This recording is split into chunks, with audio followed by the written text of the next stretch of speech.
We are going to welcome in Todd Shackelford. He's the Distinguished Professor and Department Chair over for the Center of Evolutionary Psychological Science at Oakland University. Great to have you with us, Distinguished Professor. Thank you. I'm very happy to be here. Thank you. Can we start off just by sharing with us exactly what is evolutionary psychology? Sure. Well, evolutionary psychology is really, it's more of a perspective than it is of a particular field. And so basically what we do as evolutionary psychologists is we study the way the mind works. And we do so with an explicit recognition that humans have an evolutionary history, as does every other form of life, and that sometimes it can be very useful to ask questions about the evolutionary history of humans if you want to understand why we think and feel and act as we do today. Well, you have a lot of history to go on and a lot of new material coming out of a pandemic. Indeed, yes. And in fact, zoonoses or transmissions of disease from non-humans to humans, there's good evidence that, this has been part of our evolutionary history for, as long as we've been humans, certainly, and likely before that. But yes, there's been a lot of interesting work coming out, specifically related to how humans address and deal with, pandemics. Well, we're hoping not to have another one for another 100 years, fingers crossed. But so there is a new Center for Evolutionary Psychology Science over at Oakland University. Tell us about the center. How did it come about? Sure. Well, let's see, how did it actually come? Well, we've been talking about it. I got here to Oakland University in about 2010, and we've since hired several new faculty. And I think we reached a point where there were a number of us that were very interested in applying an evolutionary perspective to humans. And I think we just reached a critical mass where it made a lot of sense. And I had some discussions with the Dean of the College of Arts and Sciences and the Provost and the President, and they were on board and they thought it was a great idea. And it's really taking advantage of the resources that we already have here in terms of our faculty and students. So it was an opportunity to just kind of formalize what was already in existence. So tell us more about the center. Is it open to the public, and what will they experience and see if they visit? Well, that's a great question. I mean, in fact, the Center for Evolutionary Psychological Science is really, at this point, it was just founded in January, and it really turns on academic experiences, for example, for students. And so, for example, we'll be offering courses, and we do offer courses specifically related to evolutionary science and evolutionary psychology. And we've talked about formalizing it in terms of offering a minor. We certainly have we have existing relationships with various community agencies, mostly by virtue of the kind of research that we do. And I'll just note that one of the things we really want to be able to do is to bring some of the science to the public. And so this would include hosting international conferences, which we have done over the last few years. But we want to basically be more explicit about reaching out to the public and to the community. So with that, because there's a lot of new material for you and your fellow professors to study coming out of this time period that we've been in. What's it been like for you as a professor during the pandemic? Well, it's been very interesting. It's always interesting, but it's been interesting in different ways. One of the things, Oakland University has done a superb job of, keeping things under control in terms of the pandemic. But most of our actually all of our courses in psychology, which is the department I'm affiliated with, those are all online, and they've been online since last March, basically, and they will continue to be online for the summer. Now, we have high hopes of coming back face-to-face in the fall. But that has been a challenge. Several of us, including myself, have not taught online before. So it's been very interesting, and it's taken a lot of getting used to, but so far so good. Although I must say I am looking forward to getting back to in-person courses. So what's been the response from your students about the announcement for the center?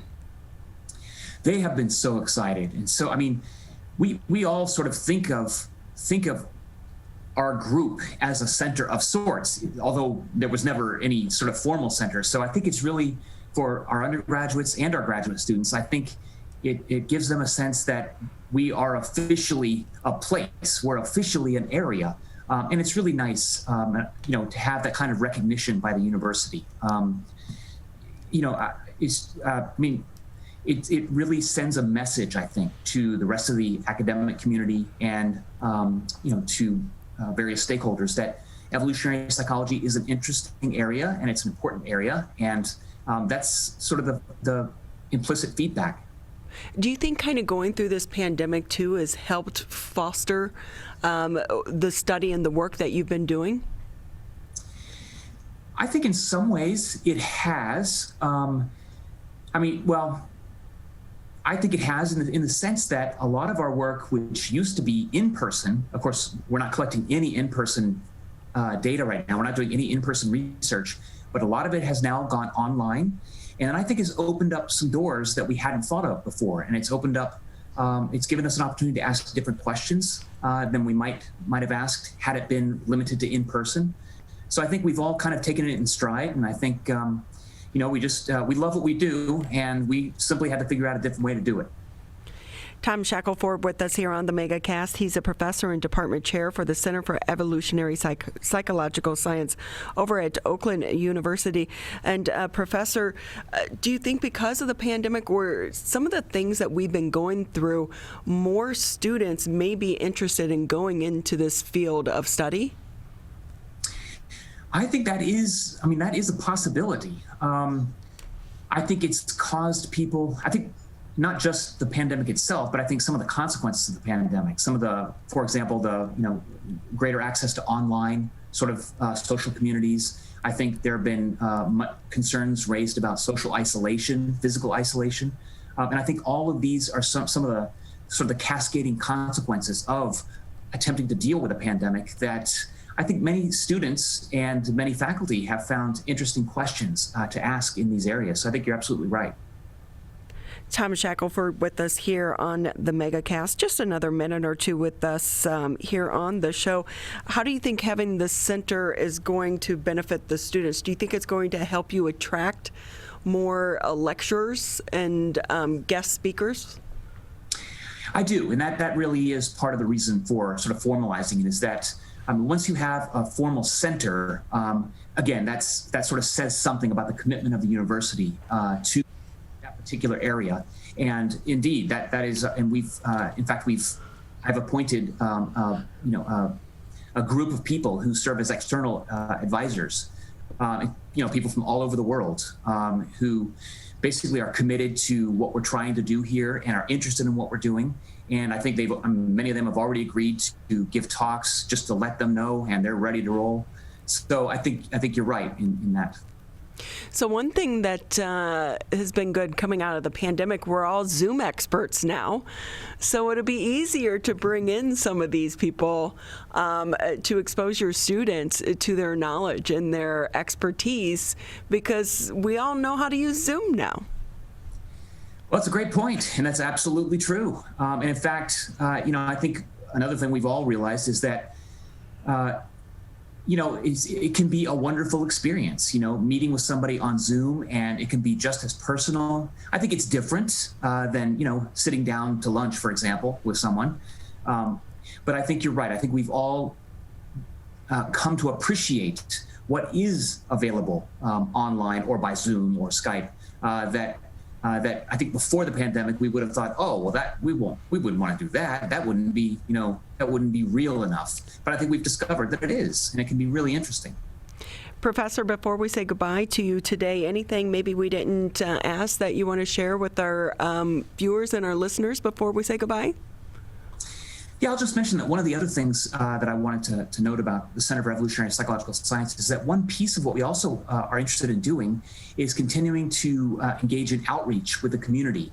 So several of us have given talks at local high schools and middle schools about science and about evolution and about how people think and feel. And that's been really, really interesting. And I, for one, have had high school students in my undergraduate courses and, in fact, in my graduate course. Got some smart kids out there. So that's a lot of fun. We all sort of enjoy that immensely. there are some smart kids and some great programs too with some of these high school students being able to attend college. So they're lucky Exactly. to be able to take one of your classes. I'm sure it's very engaging and very thought-provoking as well. So we so appreciate your time with us here today. My pleasure. Thank you so much for having me. Again, do you have a website if people want to learn out, find out more about the program? Yes, if you go to Oakland University and the Department of Psychology, you will find the Center for Evolutionary Psychological Science along the left-hand side of the menu. Okay, great. Thank you so much. We appreciate your time again. Thank you. Take care.